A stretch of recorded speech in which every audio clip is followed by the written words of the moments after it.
ekitawanya bannayuganda kiri kintu eki nti ono omubaka gwe babiwa tabisaanira naye nga si byamaanyi tabisaanira abeera just balaba nti tabisaanira kugamba okusinziira ye ku mulimu gwe balaba gwagenda okukolayo bino tabisaanira bye bagenda omuwa tebalaba mulimu gwakola bagenda kutawanya ekisooka omubaka agenda kusooka okufuna olujja olusoose mu bulamu bwe kyeki olujja mwagenda okuweetera emmotoka eyo abamu kati bali mu driving school badduka babasomesa bavuga batya emmotoka n'olujja agenda kuzimba ennyumba mu luyo ogusooka atayinza na kuzimba bagula buguzi bagula waliwo kati abantu abakola mu real estate ng'azimba obuyumba nga bwabutunda seminti bwe kibanga kyetaagisa nsawo kaakazimbisa haafu era ogenda okulaba mu myaka ng'ebiri nga olingidde ew'omubaka nga tayiro buli gy'olinnyako ekola eddoboozi ng'olozitandisa okuvaayo naye ebyo byonna tetubifaako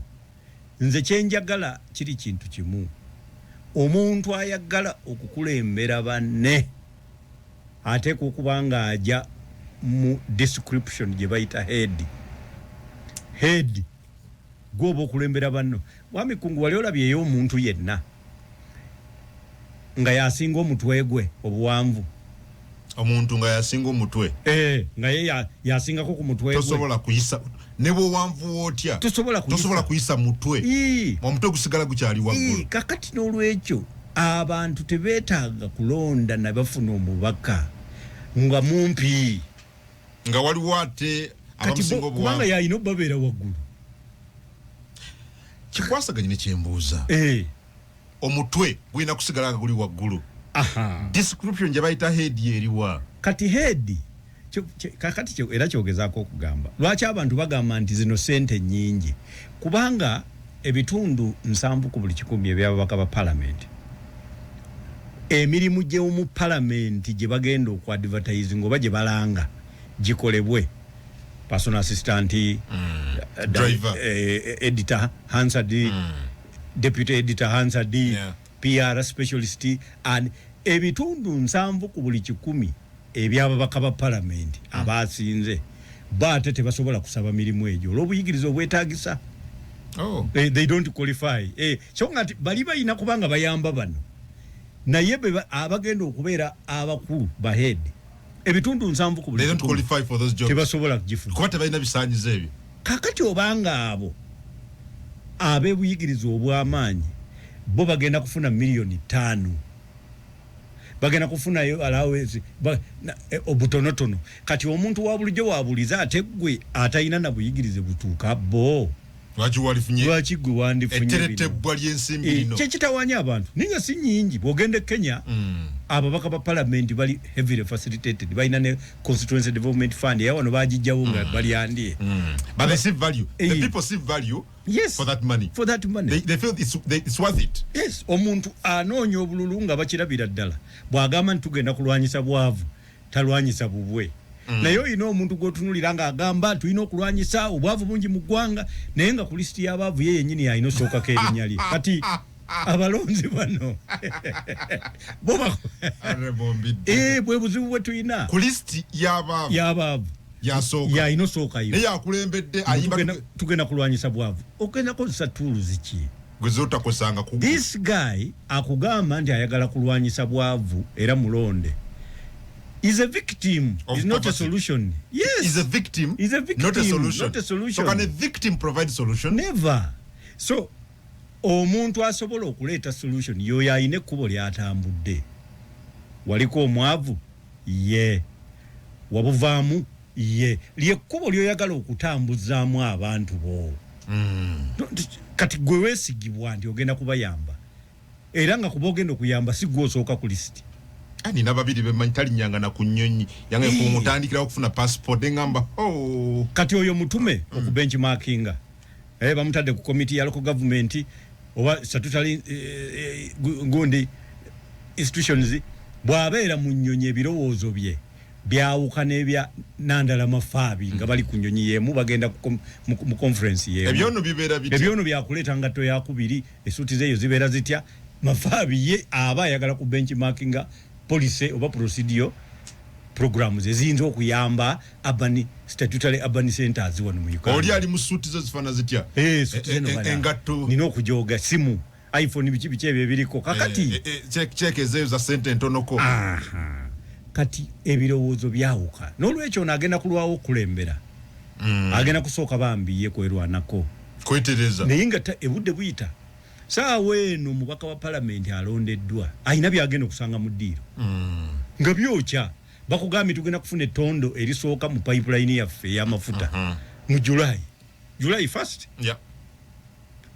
Embalira y'ebyensimbi bano ababaka bagenda kugiyisa mu May obola okuba nga be bagenda okuyisa embalirira kakati obwongo bwe bayina bamanyi bulungi nti budget framework paper yayisibwa weeri eyogera ku revenue sources nga revenue sources bagenda kubeera kugamba financing mechanism ya budget tugenda kuba ne revenue sources from URA era budget framework paper bwe yali egamba nti ekyokubiri borrowing both internal and external tekuliiko nti okuva mu mwezi gw'omukaaga okutuuka mu gw'omukaaga ogujja waliwo projected incomes okuva mu mafuta tekirina wekiri kakati bano babimanyi abagenzeeyo Petroleum Authority tebajja kusoma bajja genda basome bategeere niwo osomera omwaka ogwo esente ezo zijja kuba zirazeewa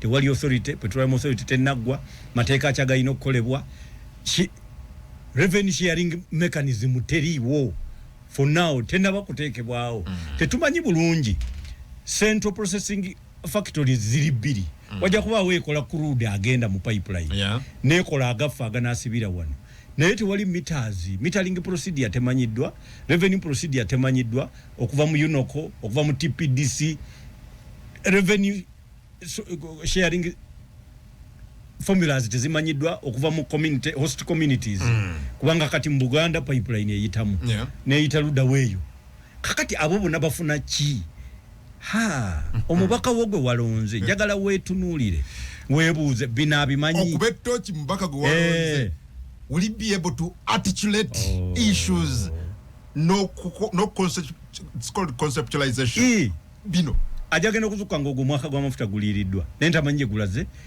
gavumenti kati yo yegenda okwekolera palamenti eyayo fe yatuvuddeko gavumenti ya Uganda president wa Uganda kati ye yavunaanyizibwa okwekolera palamenti ye kubanga ababaka ba palamenti abasinga tebawangudde balonzi be bayingiddeyo kakati abalonzi be bagenda okuyingira palamenti kati cabinet yefuuke palamenti eyaddala byeyisanga bano tebabitegeera ogambye cabinet oba president Museveni yagenda okola parliament eyiye naye kyeyisa kyekigenda okubeera final kubanga abalonzi balumbye parliament ne bayingira kana ababaka baliwa ababaka tebawangudde gwe genda ngotunula esebu tukomyewo jaga tumbe ku nsonga ya parliament n'olwekyo abatuuliza tuyina ekizibu ebintu ebiyina okukolebwako bintu bikulu memba wa parliament gwolonze abatazze kukola kubiriwo byokka amawanga agakulaakulana sigega agakola kubiriwo gega ageteekerateekera ebinajja olwaleero media houses oziraba mwami Kungu oyina ekintu gwolabika tokimanyi naye nga mwakireeta mu ggwanga mainstream television yali temanyi nti okupromotinga programu zaayo buli programu ate yino genda ku social media mwakisooka buli kyetukola wano kina nogenda online era baali babeereyo bakola we bati directors manyi balina babikola ebyo programs director babeereyo ne basiba ettaayi bagenda okulaba nga TV stations ezimu zirina abantu abali ku TikTok nga bazisinza following nobeera awo waliko kakati mwe mwaleeta ekintu nga kati waliwo interaction between mainstream programs ne social media service nga zigendayo nabo ne bakola ki ero je tuli neri je tuli gwe wabireeta gwe ne muno muyanga lutayi omwakitandika and I think The country should be able really to recognize you guys for that. Thank you. N'olwekyo mwategekera mainstream media ekijja. Kubanga bwetetegeka. Igenda kufuna ekizibu. Mainstream media. Yes. So okikwasaganya ute n'ababaka bano? Kati ababaka bano balina okubanga bategeera bye bazze okukolako. For example, what is Uganda's problem in 10 years time? You think they don't know? Kanjogereko emu. Baba tuwuliriza balabo baddala omubaka waabwe ekyakimanyi. Okimanyi nti projections ezabaddewo mu World Economic Forum. Bagambye nti okuva between 10 to 20 years. Okuva mu myaka 10 paka kwa 2. Ensi yonna egenda kufuna kye bayita unemployment, emirimu gigenda kuggwaawo olwa development. Olwokuba ensi ekuze emirimu gigenda kuggwaawo. Nga babuuza lwaki? Kubanga emirimu gyonna egikolebwa kati egisinga gigenda kukolebwa ze bayita automatons oba robotics. Field esoose okulumbibwa ya assembly belts, the industry ezikola amamotoka, ezikola biki, ezikola ki, ne medicine, surgeons. Automatons kati zamaze dda n'okukola experimental surgical experiences ze bakoze Bungereza luddawa. Kakati bagamba nti kati abasawo bagenda kutandika, buli musawo yatandise okuteeka engoye ze mu case. Abaali bagenda okufuna emirimu gyebweru nti eno tetusasula. Kakati banaatera okutikka engoye zaabwe badde wano. Kyokka ate wano eggwanga lya Uganda ligamba sente tuziteeka mu sayansi, twetaaga basawo. Kakati njagala kutegeeza omubaka gw'osindika alina okuba nga agenze kuteekateeka eggwanga aliteekerateekera ebbula mirimu. Batya investment ezisinga tugenda kuziteeka mu technical. Tugenda kubanga twagala ze bayita SMEs, small and medium enterprises, zezitajja kusobola kufuna kukozesa biroboti mu bwangu. Naye kati eggwanga lyaffe erifocusinze ku foreign direct investment nti abasigansimbi ebyo buli factory enajja wano ejja kwereetera abakola.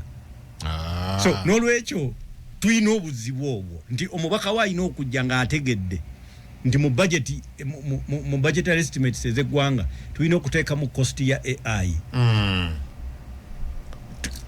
Kati bweba teriimu alina okuraisinga agambe nti bagiteekemu. Kakati ebyo ebintu bye tubalaga. Ekyokubiri oversight kino kya buyigirize. Si kyakulabisa maaso. Olina okubanga omanyi. Kubanga ababbi b'ennaku zino tebakyatwala ssente nti azititse ku loole ziizo oba ziri mu buliyoni vaani zigenda. Ye kyakola. Kakati njagala okuwa ekyokulabirako. Ssente engeri gye zibadde zibbibwa mu Iraq, gye zabbibwanga e Libya, bakoze oil for food program for example. UN Security Council yisizza resolution 701, 702, 706. Bezayisibwa mu 1990s paka ku 1996. Nti Iraq bwe yalumba Kuwait, America yagiteekako sanctions. Nensi yagiteekako sanctions. Tekyasobola kutunda mafuta. Naye ne baggulawo ekkubo lye bayita oil for food program. Naye tubakkiriza okutunda amafuta ga $1 billion emu 1.6 kugula mmere abantu baleme kufanjala. Kati awo ate nga we babbira sente ziri kwesikuro. Kakati Gaddafi nga sente gundi ono ani ono musajja mukulu gwe batta we Iraq Saddam Hussein. Yenga sente kakati kwaliira ate sente. Kati omubaka ategeera wano Uganda olina okubanga otegeera esente ngezo baziridde batya. Oversight gy'olina okukola eyina kuba bwetyo. Ogebe twalonze tebabisobola. So kati twalonze eki? Ffe twalonze Bannayuganda twalonze. Bannayuganda abamu bagamba nti si be balonze. Abasinga bwe bakebera balaba nga bye balonze si bye byalangiriddwa. Kubanga toyina bukakafu. Ebifaananyi ebyaleetebwa, ebyuma ebyaleetebwa bye bayita biometric voter verification machines tezaakozesebwa. Ekintu ekyo kirina police indication, kirina ne quality reference, kiraga kiki. Abantu bava abamu balowooza tebyakoze nga radio gye baleese n'etakola. Nedda. Kitegeeza tewabaddewo verification of a voter. So abalonze tebaali verified. Kitegeeza results tezaali verified. kitegeze yasinze tali verified naye abantu baffe tebabiraba. That is what it means.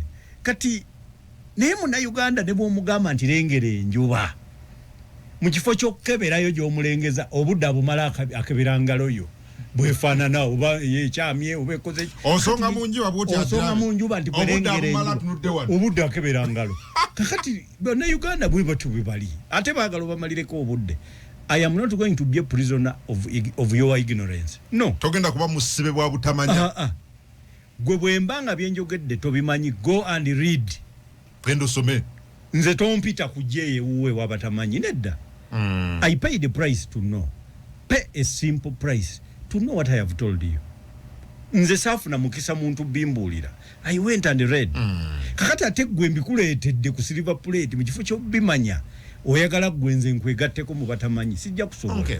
Therefore parliament yafegenda kufaanana etya given the quality of the people we sent there. Egenda kubeera nga era abantu abo abalondeddwa gye baavudde. Ebiti bijja kubanga 2 oba 3. Ekisooka erimu abantu kati abalowooza nti abalonzi si be babalonze. N'olwekyo balina ba master ab'enjawulo be bagenda okuwuliriza. Ekyokubiri nayisewo lwagundi. Ate ku ludda lwonna abayiseewo ku ludda oluvuganya balowooza nti eyampadde tiketi ya Nyambi. Abayiseewo ku ludda lwa gavumenti nga balangi ba eminenzi gurizi balagidde n'ayitako mukama waabwe si ye gwalonda. Kati omulonzi wasigadde tobitegeera. Abalondeddwa tebakumanyi. Kakati wagenda kubeerawo obuzibu bunene. Nti kye bayita power belongs to the people tikiriyo. Kigenda kuba kiggwereddewo ddala. Obuyinza obubeera mu bantu mubeera nabwo mu kaseera k'okulonda. Kasita kaggwa kirowoozebwa nti mubukwasizza abantu babukozese be mulonze. Umala emyaka emirala 5. So n'olwekyo mmwe programu yammwe yaweddeko abalonzi. Kati oli kasita alowooza nti si mwe mwamulonze muwedde. Agenda kukolera nnyo abaamulonze balowooza nti be bamuleetedde okuyitamu. So n'olwekyo mugenda kulaba nti kye muyita enguzi parliament ekola bye tutaagala temuyisa lino etteeka nga baliyisa kubanga babalagidde bo be balowooza. So we are going to have a docile parliament. We are going to have a docile parliament. Nga bagigamba buuka ebuuza. Tegenda kulaba debate ya kasameme. Tebiriyo teriyo. Tegenda kubaayo. Ne tugenda kuba n'abantu nga bazannya obukodyo. Theatrics, gladiatorial theatrics. Nga bengera bafuluma ne batula ku lubalaza tukiganye so nga bateesezza tikumacha mufulume nga tugenda mu debate eyo. Olubabera batukolera. Kulwanira wano. Kati njagala okutegeeza asuubira nti baba bagenda kukolera. Muyina kusabira busabizi kati gavumenti. Yo yennyini ebeerenga byeyagala bibeerenga birungi. Kuba bye bigenda okuyitamu. Nene doctor. Emirimu gy'abako ogimanyi bulungi. Njimanyi. Representation kutukiikirira ffe abantu ba bulijjo. Oversight kulondola nteekateeka za oversight njikumenyedde. Ogitegedde. Ngitegedde. Legislation. Nkugambye nti bamanyi amateeka galina okukolebwa. Bakugambye amafuta gagenda kujja mu mwezi ogw'omukaaga. Mateeka ki ge bataddewo? On revenue sharing. Tuyina parties ez'enjawulo. Tuyina stakeholders ab'enjawulo. Tuyina TPDC eyo ye Tanzania. Tuyina UNOCO. Tuyina ne bank loans. Zonna zitunulidde mafuta ago. Okugabana kugenda kubeera kutya. Appropriation. Zigenda kubeera petrodollars, windfall, political windfall. Babimanyi bagenda bikolera etteeka. Well. So n'olwekyo then appropriation. Awo nyinyi tebamanyi. Kati appropriation nkugambye. The legislative agenda determines your appropriation structure and strategy. Agenda erichi nti ku unemployment AI mujitaddeko sente meka babimanyi. Foreign direct investment tuina wage labor and immigration policy. Obo mu China aleta factory ya Jane general manager. Yeye nyini naleta ne managing director. Naleta cashier. Muna Uganda ye kyakola kwe kwetikendi bota zebyo bebakoze. Nazibala naye mu China. Kakati bo biriwo lwakuba abaliwo tebamanyi. Katongedde abatabitegerera ddala. So n'olwekyo eggwanga lisigala nga lidde emabega. Are we expecting more of the same or even the worst? Kati ekigenda okuvaamu. Kuba abantu balina essuubi doctor. Eri abantu be balona nti oba olyawo tuli bulungi naye katusindikeyo munnaffe. Essuubi lirina kuba mu gavumenti. Muve mu babakati babirimu. Tugenda kubanga bolaba walolaba envunza ffe twakulira mu kyalo zaatuluma. envunza bwe kuluma ekigere kyo kigejja kubanga kirimu envunza kizimba kati yo oli alaba yaliza n'okulowooza oyina ebigere binene kumbe envunza alaba bulabi kumbe bizimbye buzimbe lwa nvunza kati ojja kutuuka okulaba nga ekibuga Kampala kijjudde bizimbe ng'oli bwakutwalako mu nnyonyi katono olabira ddala nga eggwanga likuze Kampala erimu ebizimbe ne flyovers kati naye ng'ate ebizimbe byonna bya muntu ki oba babiri kakati ate bwe biba nga biri bya muntu omu oba babiri be basalawo ne sente ze bajja ku bantu kati revenue nesigala ng'etaddewo stringent fiscal policies ekwata esaba sente okuva ku majja paka kawungeezi abasuubuzi naye ng'ate ne nannyini kizimbe ayongeza naye renti kuva ku majja paka kawungeezi ojja kgenda okulaba nga gwe kyolowooza nti ekigere kigezze bambi kizimbye buki kawuka kizimbye kunvunza so lolwekyo byebyo bye tugenda okweyongera okulaba nti wagenda kweyongera okubaawo gaapu nnene wakati w'omwavu n'omugagga ddala abagagga bagenda kusigala nga bagagga nnyo abaavu bo bave ne ku by'essente gwomanyi nti mu kyalo abantu abamu ebitundu nga 7 ku buli 100 tebali mu money economy eyo fezo figures zombo Dr. Mide Mwami 7 ya towards it tugambe in fact that 70% gyogerako nti ate yayingidde money economy anti kakati ye kyayita okuyingira money economy akoze process gye bayita quantitative easing atadde physical money mu nsawo z'abantu kakati bw'oziteekamu ng'okozeseza PDM n'emyoga otandika okulowooza nti bayingidde volume of transactions naye sente gy'omuwadde bw'omuwa miliyoni emu agirya paka lweggwawo n'akomawo mu tawuni n'atuula ku katebe abatasuubudde babita bu Stenson n'akomawo mu Stenson kakati era omubaka kyalina okukola kwe kuyamba pulezidenti w'eggwanga n'amulaga nti World Bank report yagambye nti a single model oba models 2 zokka tezisobola kukola poverty eradication bagamba obwavu bukwata nga buyita mu makubo mangi naawe okubumalawo olina okuyita mu makubo mangi kakati mwami kungo kimanyi nti osomera emyaka 14 nga tonakola tonafuna mulimu kitegeeza waliwo obwavu obukwata nga buli academic based abakyalo okuva edda balinga tebakola babeera waka kati kitegeeza waliwo obwavu nga buli gender based waliwo obwavu nga buli kakati bw'oba otandise okukola era president omulaba ye yagezaako naye yakirabira mu myoga nagamba emyoga giri 18 bagenda bateekako ogwe 19 kakati obwavu oyina okukola a multiplicity of models zirina kuba nyingi tolina kuyita mwemu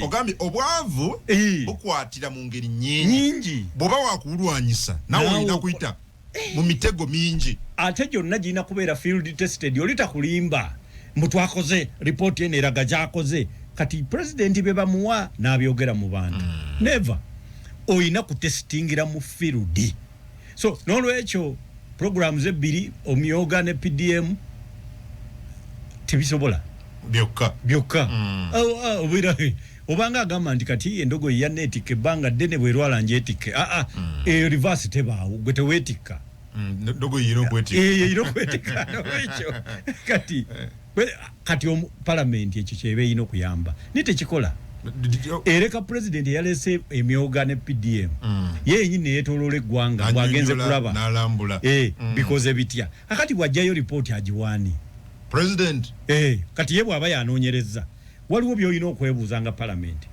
watuusa otya ku kye bayita sampling procedure gwe wakoze otya okufuna boogenda okulaba waseesinga oba byakoze era yakuleese ng'akulaga wetewo olowooza kyabadde kigenderera ki takuwesa yewe yazitadde zokka ng'ewalala yaziridde kuba oli pulezidenti oli munene okozeseza sente mmeka okulawuna emmeka okulambula kubanga ye pulezidenti ajja kukozesa biliyoni 2 ate agenda alambula miliyoni 10 wezaakoze kakati lwaki ate ziri 2 nazo teziyingira butereevu nezongera ku zino abali okumpi ne balondoola ne bakuwa alipoota so ebyo byonna tusuubira palamenti esobola obbiraba gwe wooviridde we tugendedde mu kulonda walabye yabirabye so kati tulina obuzibu nti twolekedde ekiseera nga gavumenti etambula yokka autopilot eringa bwolaba tuleera omutwe gwe gwepimira we gunaayita tegufaayo oba ekitanda kinaayitawo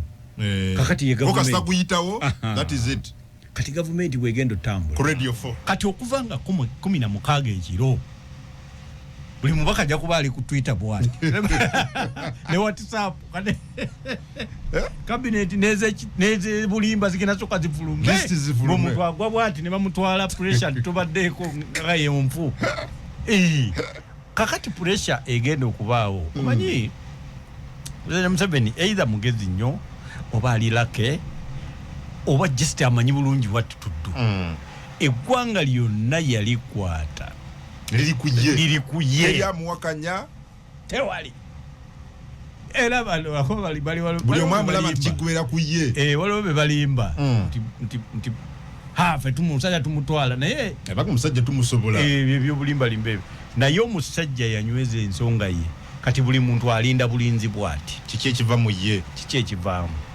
ekintu ekyo kyetaaga kusomako engeri gyakikoze President Museveni yeetaaga kusomako yeetaaga omusomako abantu tubabuulira tukiddamu wano oyina boonyiza President Museveni yeetaaga okusomako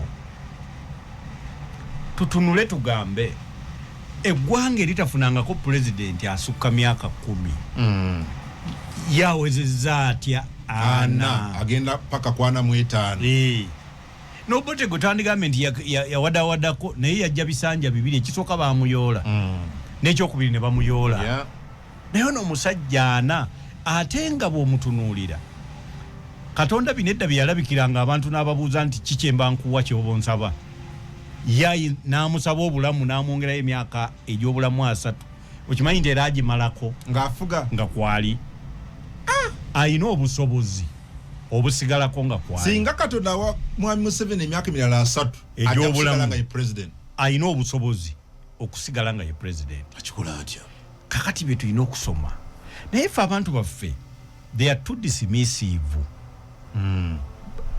bagoba bugobi saagala tebamanyi naye akugamba tayagala kola ki nze saagala kumanya tayagala kumanya tetugenda kuyiga kintu ekyo ebisigadde ojja kubyogera takulaakulanyiza kino takoze kino yes naye wali akoze atya okuba nga kati eggwanga alikutte litambulira ku buli kyayagala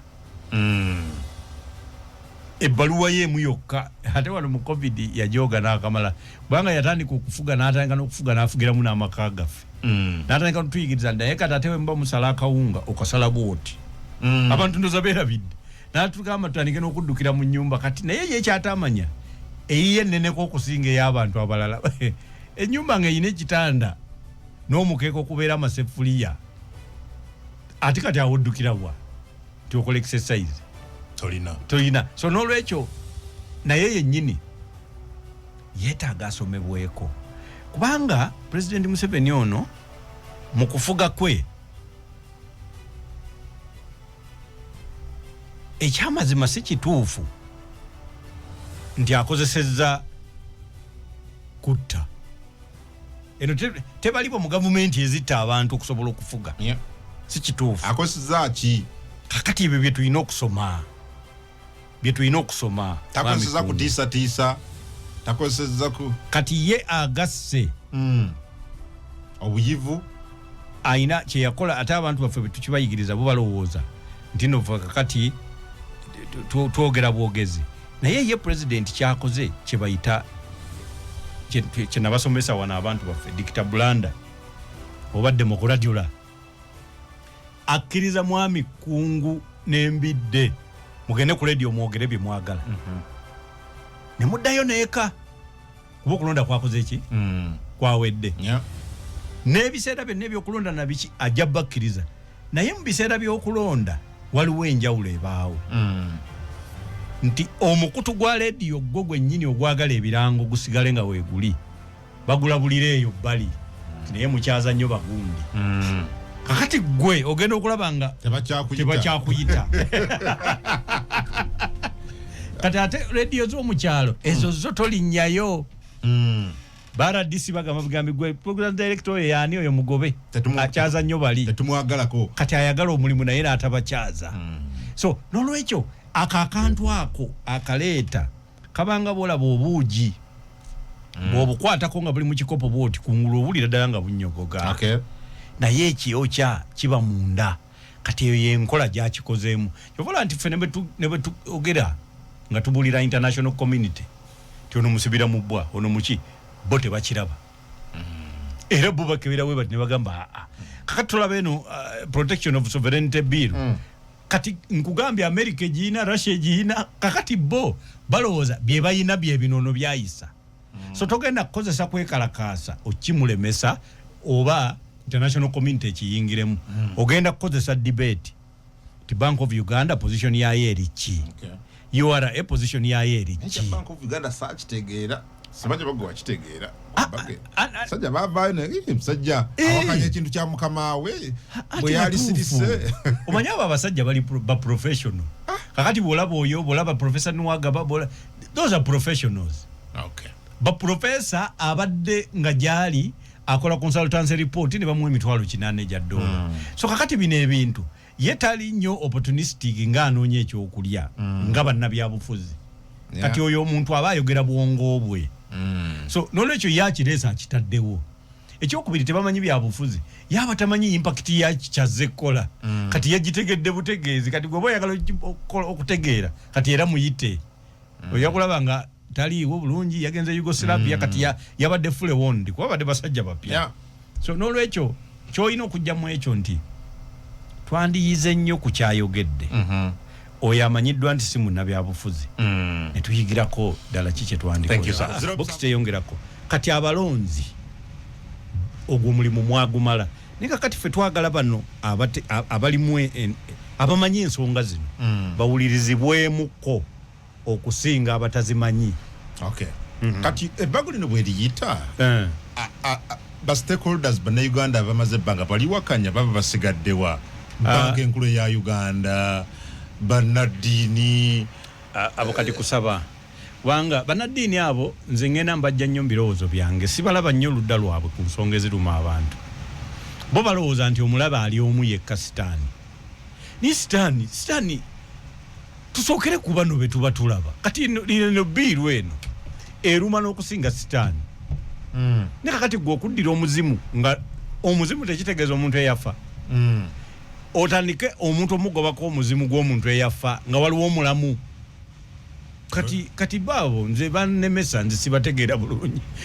amaanyi gonna bagatadde ku baafa mu kifo ky'abalamu kinaba abalamu nga bafaanaganira ddala byabaafa waliwo omuntu kati omuntu awagira kino ekintu nga bwe kiri enneeyisaaye mbi okusinga ey'abajjajja abaafa nga tebakikoze kati ate egyo gy'emizimu gye bagoba bano bapasita bo gye bagoba ku bantu egy'abajjajja abaakola ebirungi so n'olwekyo abo bo balina ebizibu byabwe naye tugenda kubonaabona Mwami Kongo mbadde mpuliriza wano omukyala wa URA ng'ayogera ebintu ayogera obalaba balina expectations oleete tusuubira milioni 10 bwegere akati leetayo akati bw'omaliriza omwaka we guggwerako oleete kubanga oyinza okuba weeyongeddeko ebyo byonna gye bayita speculation kaakati abo URA ebe baddako lino etteeka bwe limala okuyita mu myezi gyalyo ng'ena nga likola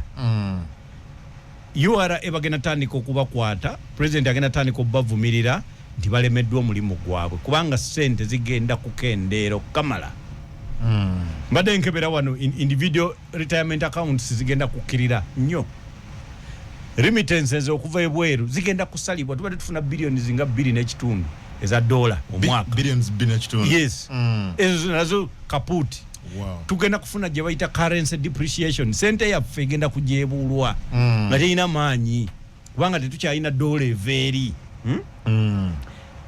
reduced investment returns ng'omuntu bw'assa ssente wano ajjawo kitono abantu bagenda kudduka baziteeke walala basobola okuzijja teri foreign direct investor gw'ogenda gamba nti agenda kuleeta ssente aziteeke wano ng'ate process yo zireeta nzibu well but so president yavuddeyo ku Lwokuna lwa wiiki ewedde nawandika ebbolo na mutaayika ng'agamba kerere n'olwali lwawulira mu public nti bino byoyogera in fact yabise lwali yagambye mpulira kigenda kukendeza foreign direct investments kigenda kukosa ensimbi z'Abannayuganda abagenda ne beeteekanya ne basindika wano n'ebirala agambye siri ebbago lyena initiating mu cabinet kituufu president asobola okuba nga yo yendowooza ye kuba sirooya President wa Uganda mwami Kungu si munnamateeka era ye ekirowoozo kyakuwa kyekyo kyawulira kyayagala ffe bannamateeka abataputa etteeka nga bwe lijja okutaputibwa abagenda odditeeka mu nkola ffe tukugamba twajjanga wano nga tubagamba twogera ebintu bya article 10 abantu bagamba kati Kenya erese n'ebbago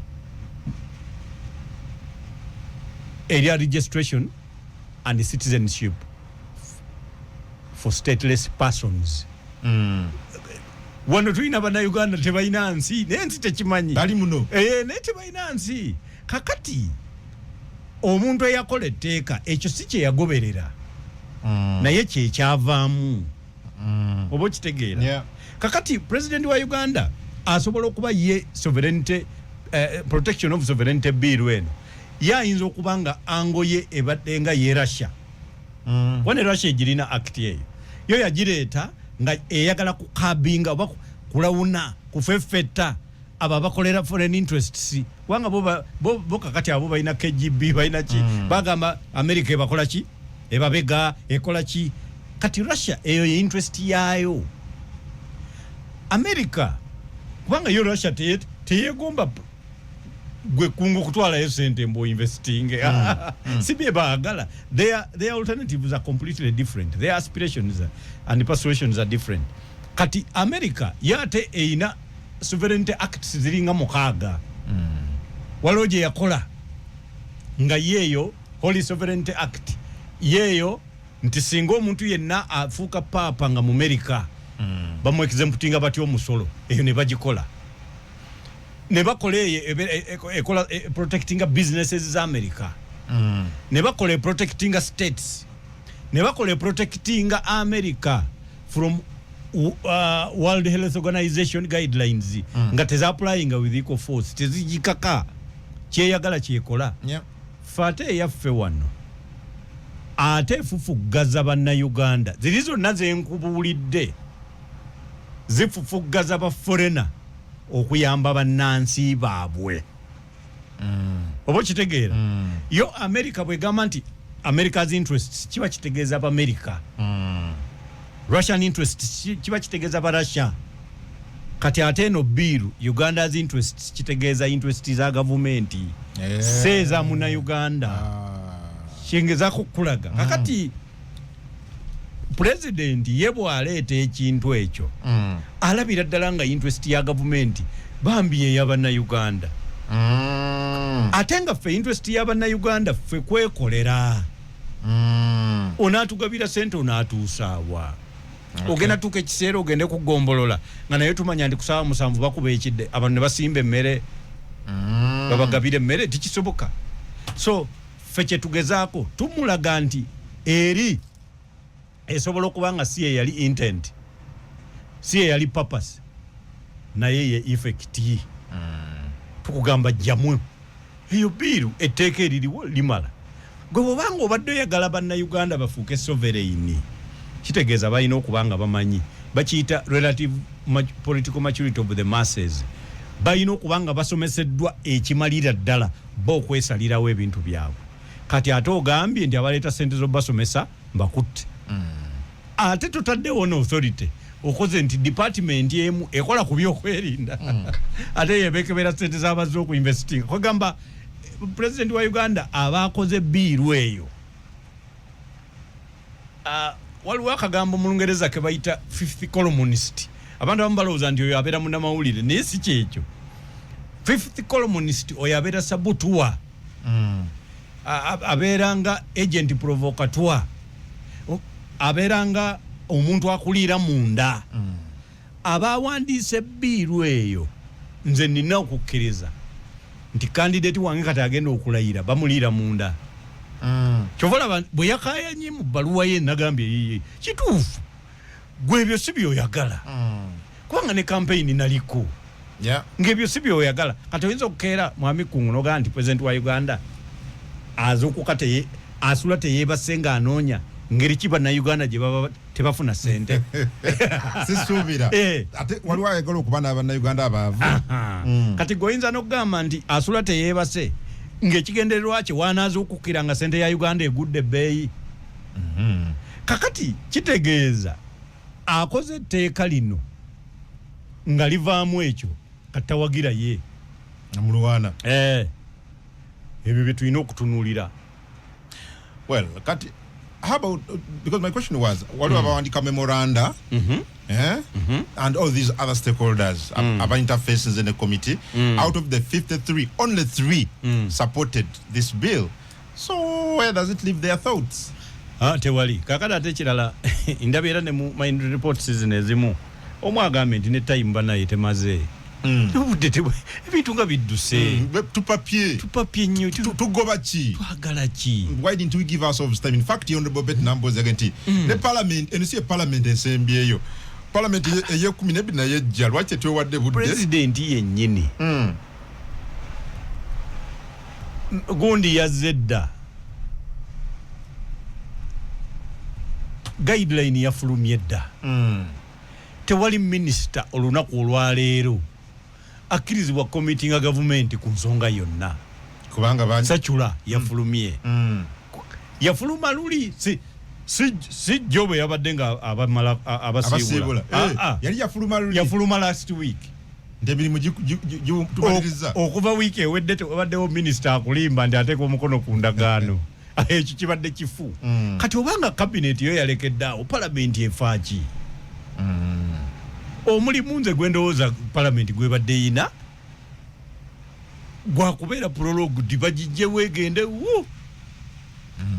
by proclamation eveewo abantu abalondeddwa batandika okukola omulimu gwabwe nga balayizibwa. Okay, good. Webale Radio 4, Radio 7, Radio 8 katunonjo jensimbe tujja parliament yegindi yugendo kuba mutochi. How was it performed? Bamaliriza emirimu week eno ndozo balero yiro lusembyeyo but bamaliza week eno then week ejja abaka bapya balayire bakuze batya mu ndaba